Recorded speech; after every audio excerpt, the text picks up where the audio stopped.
should be going live. There it is. We are live with Giorgia Mancioppi. Mancioppi. There you go. Is that close? Mm-hmm. There it is. You got it. Close enough. Can you say it for us, please? Mancioppi. Mancioppi. Choppy. And Giorgia is somebody with fitMindset, and not too far from me here, about a 15-minute drive over in Boulder from where we are in Erie. And actually, you connected with my wife, Maha, on a project coming forward. Everyone stay tuned. Yes, exciting stuff, hopefully. But yes, so we wanted to chat, connect, get to know each other a little bit. So here we are. How is your day going? Very humid today. Have you been outside? What's going on? Busy day? Yeah, busy day. I just dropped off the older kids, 8 and 6, to a friend's house, and we are doing a trade. Actually, I'm her fitness coach, so we did work out in the garage while the kids were playing together, and then came back here home for our conversation. I did have to water the plants, even if it's kind of raining, humid, I don't know, but I was like, I think I should water the plants. Nice. Before we go on, I'm just going to give a shout out to my sponsor, drinkelement.com/fitcare. You go to that link, you get a free sample pack. I think they are now down to the 4 top flavors that you'll get with any order. So go to the website. Have you tried Element, Giorgia? No, really. No, I should. I can get you a sample pack. I'll get it over to you. I'll drop it off since you're so I would love to. Meet in person, see each other's garage gyms, whatever works. All right. So everyone go to the link. Should be in the show notes. And then we got all of Giorgia's information in the show notes too, wherever you guys are watching or listening to this. So appreciate y'all being here. And again, Giorgia, tell us a little bit about your journey into the fitness space and the things you specialize in. Yeah, it's a long journey. I did start to do judo when I was 5 years old, and I've been a judo athlete for my entire life. Now I have to say that I'm a judo coach. I think I'm done with judo. It's a pretty intense sport. That's what I've been doing for my entire life. I did start to do sport conditioning around the age of like 15 to support my judo training. And then I went to nursing school. I'm a former ICU nurse specialized in post-heart surgery. As probably you guys guessed from my accent, I'm originally from Italy. So moving from Italy to the United States, I loved my job as a nurse. So I did put a lot of effort to recognize my nursing degree here, but it was pretty hard, frustrating. Pandemic hit, and I was here ready to help, but the papers were not ready. So I couldn't do my part in the war during pandemic. And I was actually at home with my kids that at that time they were 3 and 1 years old. So pretty hard, locked inside. But luckily something very cool happened. A friend, one of the few friends that I knew at that time, we were pretty new here in Boulder area. She knew that I was a former athlete, that I was a very active person. And she reached out and she was like, friend, please help me. I need to move my body. I'm stuck at home, working full time with my toddler around. I'm getting crazy. I need to regain my routine. And I was like, yeah, let's do it. At that time, I had my personal trainer certification from my judo coach certification that I took back in Italy when I was 18. And so every day we were meeting on WhatsApp calls at the beginning, just with our phone. And I was making up workouts, strength conditioning workouts, just for me and her. And every day, 6 p.m., we were on WhatsApp working out together. And then after a couple of weeks, I did share this idea, this routine with another mom friend that was in the East Coast at that time. And then starting to sharing recordings with my ex-colleagues back in Italy, nurses that were fighting COVID.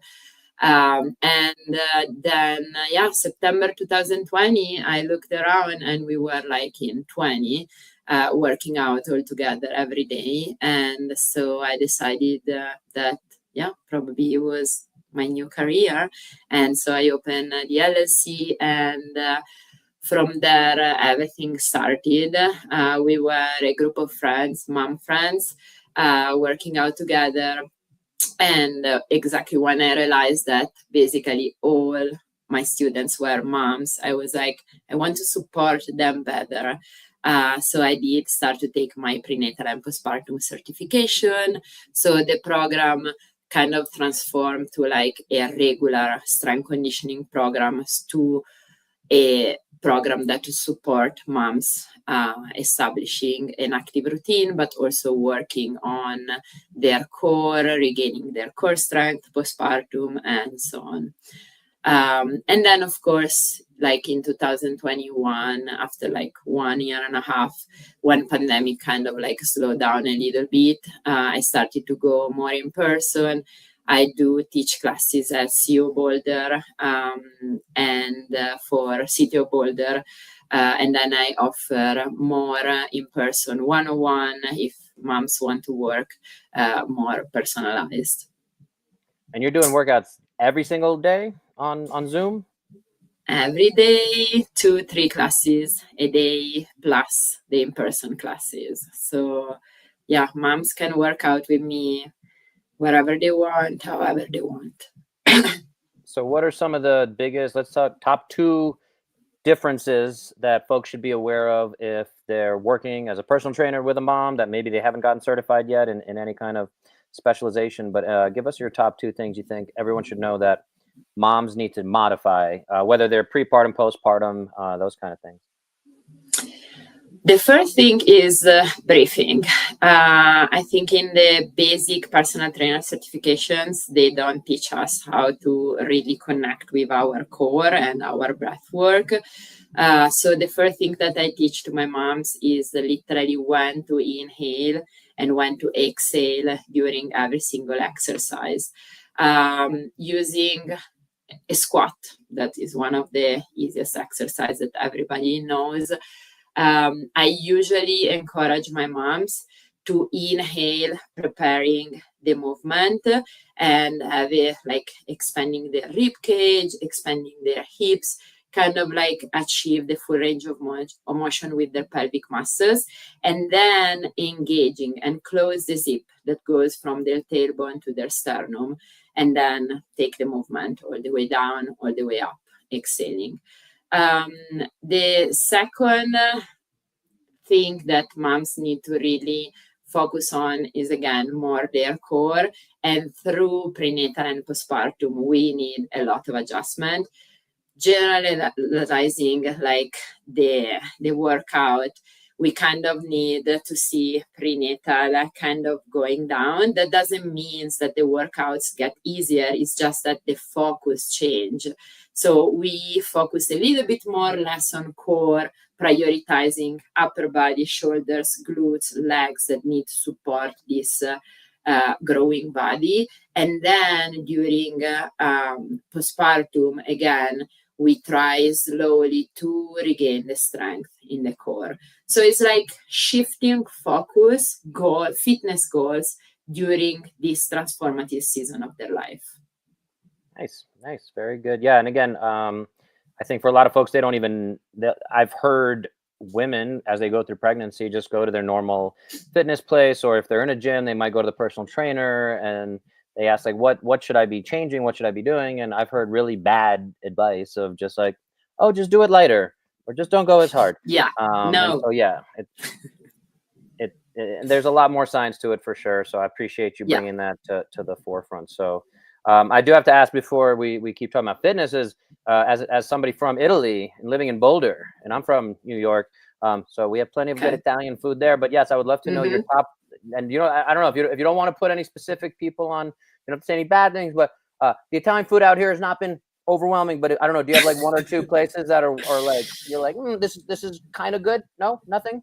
You need to come to my in-person events, and I will make focaccia for you. And we don't really go to the Italian restaurants. I love cooking, and I do my own thing.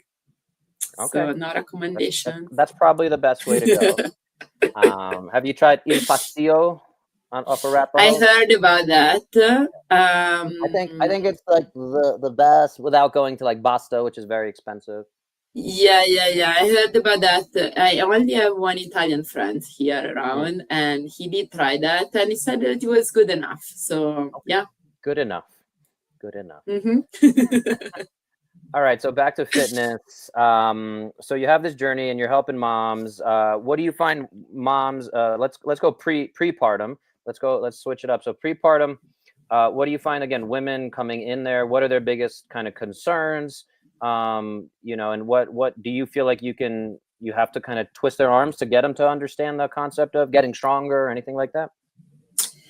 Yeah, I would say that prenatal, I do see two main types of moms. One is the mom that want to be active, want to have a active pregnancy. That's her goal,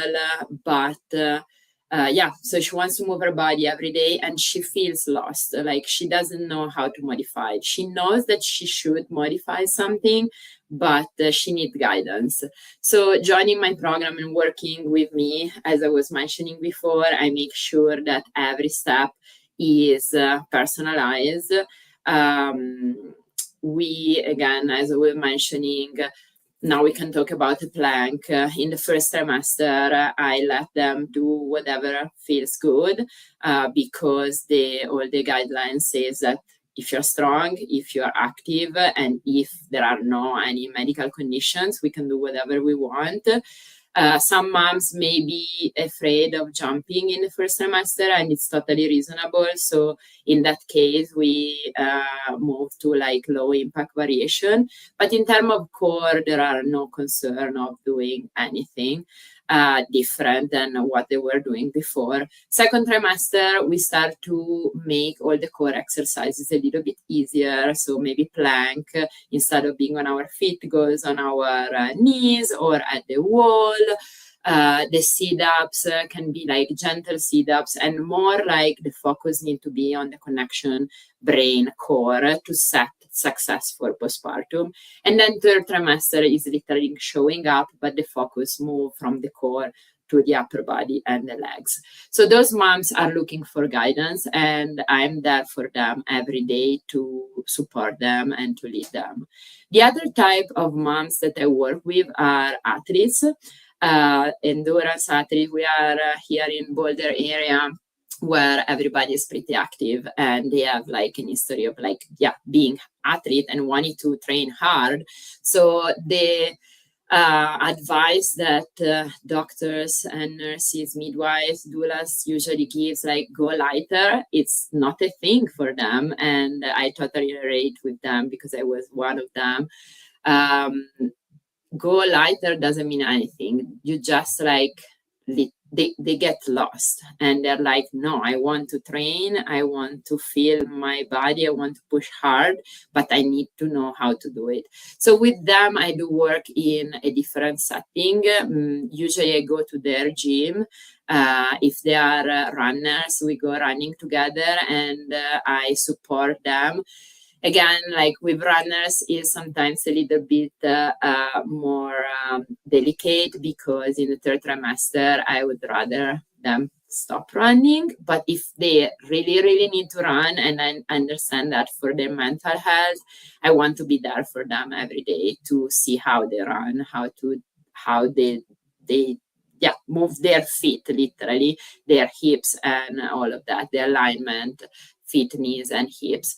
CrossFitter, I do work a lot with CrossFitters through pregnancy, and same. We try to go hard, but with variation. We kind of start to give up with all the gymnastic movements, overhead movements in the second trimester, because it's where we lose the control of the core, and we can really get hurt in like lower back. But yeah, they can, if the control and their pelvic muscles and core is still there to the end of the pregnancy, I let them lift heavy if they want to, if they need to, because that's the main point, is like find that sweet spot that doesn't hurt their bodies, but also like support their mental health. And when you're talking about pelvic floor stuff, are you working with pelvic floor PTs, or are you asking specific questions, or how do you work in checking that? And I know a lot of women just don't even know the things going on there unless somebody is bringing it to their attention sometimes, or they just think it's normal to, again, like pee yourself a little bit or a lot of bit. So how are you working with, or are you integrating any of that? Yeah, I do offer a 4 classes pelvic floor workshop, and with my nursing background, I do talk about anatomy and physiology. So the other uniqueness in my program is that my background, give a little bit more of like a general personal trainer experience. But I do love working with pelvic floor PT and physical therapists in general, because they can go inside, first of all, and they can see better than me. And when I collaborate with a pelvic floor PT or a physical therapist, I don't have to guess. Like, my work is better, is more like specialized and personalized to the person. So I would usually encourage my moms to have at least one appointment during pregnancy, just to see the big picture and help my job to be easier and to support them better. And then postpartum, I do visit my mom after labor, even after like 1 week postpartum, and we literally start to do some breath work. So yesterday, for example, I went to a student house. She just had a C-section 1 week ago, and I gave her like 3-4 tasks to focus on this week. But then eventually, if she can have some pelvic floor physical therapist appointment, that's what I recommend to all my moms. And the pelvic floor physical therapist, usually how it works is that they make a plan with the mom. They give them like a couple of exercises, and then what I do is that I take those 2-3 exercises that are like personalized to this body, to this mom, and I integrate those exercises into our daily workout plan. So what I felt with my second baby, that I had some issues, diastasis, pelvic floor issues. I went to the PT.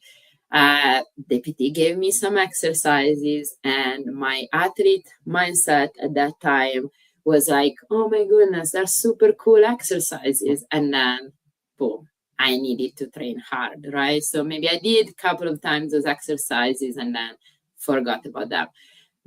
What I want to be for my moms is literally that link between the pelvic floor physical therapist, the physical therapist if they have other issues, and their passion for fitness and sport.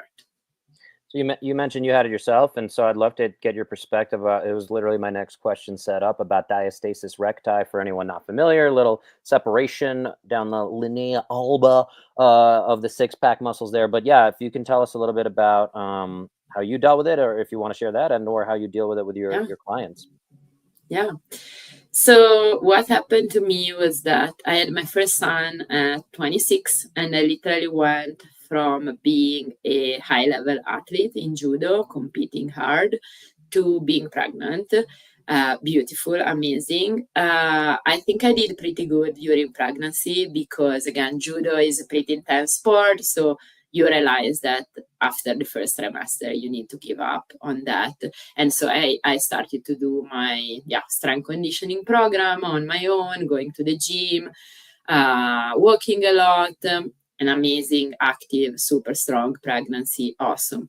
But then as soon as the baby was out, I was like, boom, I need to compete. So 2 months postpartum with 0 judo training, I flew back. We were in the East Coast at that time, and I flew back to Italy to do a national championship. And I was young, so I think I didn't have any symptoms. But my baby was 9 pounds when it came out, and I did compete 2 months postpartum. No problem, competing for 2 years, and then I had my second baby. At that time, I was 28, still strong, But at 5 weeks postpartum, again, I didn't know anything about prenatal and postpartum fitness. I was still a nurse, that I was like saving patients post heart surgery. 5 weeks postpartum, I went skiing. 6 weeks postpartum, I went to do a trail run here in Boulder, 10K, and I came back home in pain. My pubic bone were like, yeah, so much pain. I went to this meeting at the hospital here, and there was a nurse, and it was a baby and mom meeting, and she was like, you may want to go to a pelvic floor physical therapist. And as a nurse, and I was still a nurse at that time, and I was like, what? What's that?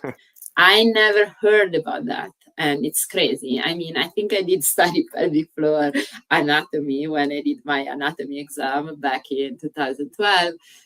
But I didn't know that there was this specialty like for a physical therapist. So anyways, of course I went and I had a couple of visits. She was amazing. But then the athlete mindset, as I was mentioning before, like came back, and I was like, I need to compete, I need to run, I need to do my hard stuff. So then what happened? I had diastasis at that time. So that's the reason for which I went to the PT. But then I thought I did solve that, like, strength training, and I felt strong again, great. When my second one was 4 years old, so 4 years after labor, I was laying down in Italy at the beach, and I was, I don't know, touching my abs randomly, I don't know, or like checking my bra, and I felt a ball in between my abs. And I was like, dang, what's that? Anyways, it was a little hernia, and the diastasis was still there after 4 years. At that time, Giorgia fitMindset was already a thing, but I didn't, like, it was not prenatal and postpartum specialized, so I was not in the field yet. When everything started, like, so of course I went to meet the surgeon, and he suggested the surgery and blah, blah, blah. During that period, I did start my first prenatal and postpartum athleticism certification. So I was studying all that stuff. I did eventually did the surgery, even if now looking back, I don't know if I would do it again. I would maybe work better on like how I do it now with my moms. But I did it. So then I had my third baby. She's about to turn 1 year old now. And very afraid of opening the mesh, this like net that they put during the surgery. So far, so good. Back to CrossFit, back to running at 10 months postpartum. Like I feel strong. The diastasis is still there. I have like 1 finger of separation. Very good. Now, just nerding a little bit. We want to really see how functional is this diastasis. So what we want to check with the moms that have diastasis is, yes, the separation on the abs, but then when we push down with our fingers, how the abs react and how is this connection. So when I connect my abs, is strong now, like there is basically, a good response. But still, I'm trying, I bring my exercises to CrossFit. I bring the core focus exercises that I ask my moms to do to work on their diastasis rehab to CrossFit. I like CrossFit because it's intense and it gives me much joy as running, but I'm still focusing on my core connection. Love it. Love it. So we've covered prenatal, a little bit of postpartum, your own journey. I'm wondering, and I didn't see it in your bio per se, maybe I missed it, about menopause, perimenopause. Is that something you want to give us your, for anyone just listening, her face just lit up. So talk to me. Yeah, so it's not in my bio yet because it's a work in progress project. I literally recorded my first video class a couple weeks ago with my team. I'm 35, and all the studies says that that's the age where we need to think about perimenopause. So I'm progressing with my students, with my community, and a lot of my students are older than me, so I feel the need of digging more. I'm about to take a nutrition certification this summer, focused on perimenopause, how to support women working out and in terms of nutrition. I did actually started a new collaboration with a nutritionist that work in the area. So we are going to launch some new workshops in the fall, talking about the importance of heavy lift and nutrition to support perimenopause and all the issues that this new like hormonal shift, like what we see right now is that a lot of moms are in postpartum while being in perimenopause. So this is a new trend that maybe 20, 30 years ago we were not seeing because maybe we were able to have kids a little bit earlier, but now this is, yeah, our life facing like big hormonal shift, and we want to support our women in this phase of their life through strength training, heavy lift, and nutrition. So it's something new that is coming up. Awesome, exciting. Let's talk about that term because I think it doesn't get talked about enough. The term of heavy lifting. So where do we call it heavy? I'd love, I think again, especially with females, this becomes a very big topic. Yes, so it's so exciting, this part. Like finally, I feel like society is like shifting from very fragile and lean bodies, again, beautiful bodies, but finally we understand the importance of building muscles, especially for women, and to fight perimenopause and menopause symptoms. How I think, women like are understanding the importance of lifting heavy, and so it's great. I would say the 75% of new students that come to me, they already know and they are asking me to teach them how to lift heavy. So that's amazing.